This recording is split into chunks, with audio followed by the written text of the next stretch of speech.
থেকে গাড়ি ঢোকানোর কারণে পিছনের বাইকাররা হট্টগোল বাজিয়ে দিয়েছে, যেখানে প্রশাসন আসলে পরিবেশ নিয়ন্ত্রণে নিতে পারছে না, প্রশাসনকে মানছে না, এমন অবস্থা দেখা যাচ্ছে।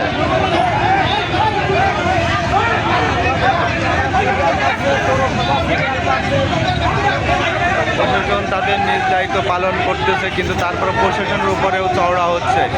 অসংখ্য বাইকার দেখা যাচ্ছে প্রশাসনের উপর চওড়া হচ্ছে। আসলে এটা প্রশাসনের কিছু করণীয় আছে কিনা, ঊর্ধ্বতন পরিবেশ থেকে ঊর্ধ্বতন কর্মকর্তাদের কোনো নির্দেশনা আছে কিনা যে এখানে লাঠিচার্জ কিংবা অন্য কোনো আরও কঠোর নিরাপত্তার ব্যবস্থা করলে হয়তো এখানে বিশৃঙ্খলা সৃষ্টি হতো না বলে মনে করছে